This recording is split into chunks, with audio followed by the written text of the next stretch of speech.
देखो बच्चों, ये क्वेश्चन है। इस क्वेश्चन को मैं दूसरी टाइप से अभी मैं फिर से सॉल्व कर रहा हूँ।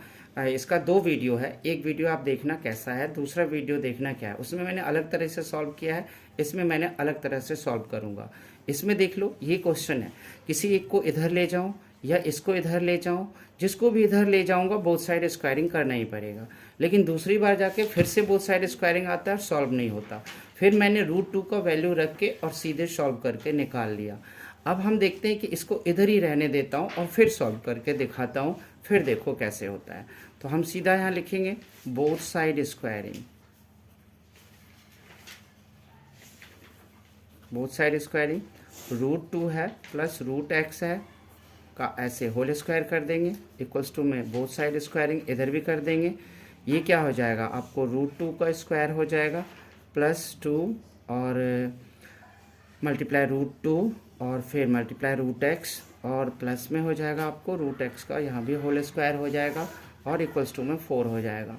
अब आप देख सकते हो यहाँ क्या होगा, तो √2 है ना, इस √2 को आप क्या करो, स्क्वायर रूट को खा जाएगा तो 2 आ गया। अब 2√2x अंदर में, ये x को अंदर में ले सकते हो, रूट एक ही है, ऐसा हो सकता है। और फिर यहाँ से आपको स्क्वायर रूट को खा जाएगा तो x ही बचेगा, इक्वल्स टू में 4 बच जाएगा। अब आप क्या कर सकते हो, अब आप देखोगे कि आप 2 है प्लस x है, 2 को उधर भेज सकते हो तो 2√2x हो गया और 2 को प्लस x को उधर भेजोगे और 2 को भी भेज लो, ज़्यादा अच्छा रहेगा। 4 - 2 को भेज लिया और 2√2x इक्वल्स टू में 4 - 2 तो 2 हो जाएगा और यहाँ प्लस x तो चल ही रहा था। अब समझ में ये आ रहा है कि अगर मैं फिर से यहाँ बोथ साइड स्क्वायरिंग करूँ ना तो ये बहुत ज़्यादा टफ होता जाएगा।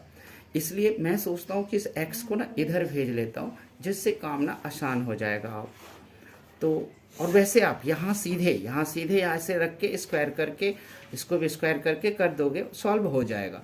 लेकिन इसे आप इधर भी ले जा सकते हो तो 2√2x और इक्वल्स टू में 2 - x, फिर से आप बोथ साइड क्या करोगे, स्क्वायरिंग करोगे,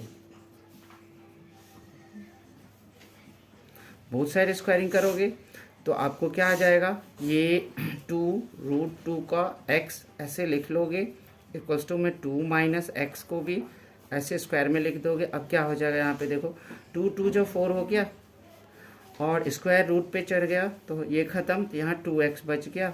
यहाँ पर में आप a - b के होल स्क्वायर पे खोलोगे तो 4 हो जाएगा, 2 जो 4x हो जाएगा और प्लस x² हो जाएगा, 4 2 जो 8 हो जाएगा, 8 को इधर उठा के लेके चले जाओ और इसको ऐसे लिख लो आप रीअरेंज करके, x² - 4x 4 और माइनस में 4 2 जा 8x और इक्वल्स टू में 0 लिख लोगे। अब ये क्वाड्रेटिक इक्वेशन बनने जा रहा है, x² हो गया 4x और प्लस 4, यहाँ 4 प्लस लगाओ। अब x² - 4x हो गया और 8x हो गया, इधर भी -4x, यहाँ 8 4 कितना 12x हो जाएगा और प्लस 4 हो जाएगा, इक्वल्स टू 0 होगा। अब देख रहे हो यहाँ पे क्या ये सिस्टम आ गया। इस सिस्टम से हमें साफ पता चल रहा है कि इसे हमें अब अल्फा बीटा या यही सब कुछ निकालना के ही इसे सॉल्व करना पड़ेगा। तो हम डी का फॉर्मूला लगा लेते हैं, डी इक्वल्स टू क्या होता है, b² - 4ac होता है ना। तो अब हम यहाँ पर -12 लाएंगे, स्क्वायर कर लेंगे, 4 × 1 कर लेंगे, मल्टीप्लाई 4 कर लेंगे, 144 हो जाएगा, -16 हो जाएगा, 16 ही आएगा ना, हमें देखना है कहीं माइनस यहाँ हो तो उठा के लाना होता है।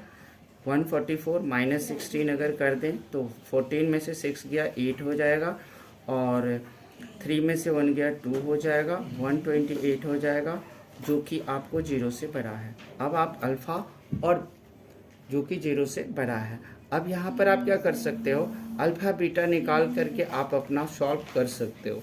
जैसे कि यहाँ पर लिखोगे आप अल्फ़ा और बीटा, उसका फॉर्मूला होता है -b प्लस -√d अपॉन में 2 × a होता है।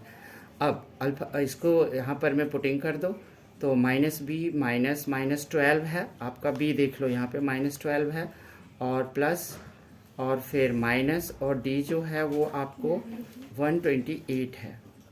अपॉन में क्या है 2 इंटू ए है, तो एक ही जगह पर तो 1 ही है आपके पास, तो 1 रख लो। फिर क्या करोगे आप, माइनस माइनस ये तो प्लस हो जाएगा, 12 हो जाएगा। अब इसका 128 का आप क्या करके देख लो, प्राइम फैक्टर निकाल लो या स्क्वायर रूट निकाल लो। प्राइम फैक्टर या स्क्वायर रूट इसका, तो इसका जब मैंने प्राइम फैक्टर किया, क्योंकि स्क्वायर रूट था नहीं, तब हमारे पास देखो कि क्या आ गया था, हमारे पास ये आया था 120 का किया तब। इसको काट देते हैं, यहाँ +12 है और प्लस माइनस, और इस जगह पर हमें क्या हुआ कि 7 टाइम्स 2 आ गया, 7 टाइम्स 1 2 3 4 5 6 7 टाइम्स आ गया, और अपॉन में जो है वो वही 2 ही था। अब हम क्या कर सकते हैं, यहाँ देखो 12 है, प्लस है, और 2 3 जोड़े बन जाएंगे, यानी कि 8 बाहर आ जाएगा। तो 2 × 2 एक का जोड़ा नहीं बना, पेयर नहीं बना, इसलिए ये रह गया 2 यहीं पे। और अब 12 है, 12 प्लस 8 रूट 2 आ गया, अपॉन में 2 चल ही रहा था, अपॉन में 2 यहाँ भी आ गया। अब प्लस माइनस भी चल रहा था, अब अल्फा के लिए प्लस वाला होगा, अल्फा इक्वल्स टू हो जाएगा 12 प्लस 8 रूट 2 अपॉन में 2। अब अल्फा में हम क्या कर सकते हैं, यहाँ से आप कॉमन भी ले सकते हो, कितना कॉमन ले सकते हो 2, क्योंकि नीचे 2 ही कटेगा आपके पास, 6 प्लस 4 रूट 2 अपॉन में 2, तो अब ये 2 काट सकते हो, तो अल्फा का आंसर मिल जाएगा आपके पास 6 प्लस 4 रूट 2। फिर बीटा का भी बिल्कुल सेम ऐसा होगा, 6 और यहाँ सिर्फ माइनस लग जाएगा और 4 रूट होगा, ऐसे ही कॉमन आएगा, तो आपके पास दोनों आंसर जो है मिल गया अल्फा बीटा। इसमें से किसी भी एक को उठाओगे, वैसे ही पहले पार्ट में हमने क्या किया था, √2 की वैल्यू डाल दी और निकाल लिया, देख लिया। तो पहले पार्ट मैंने अलग बनाया, दूसरा पार्ट डी के फॉर्मूले से किया, दोनों को आप लोगों को दिखाया, कैसा लगा जरूर कमेंट करना। Thank you.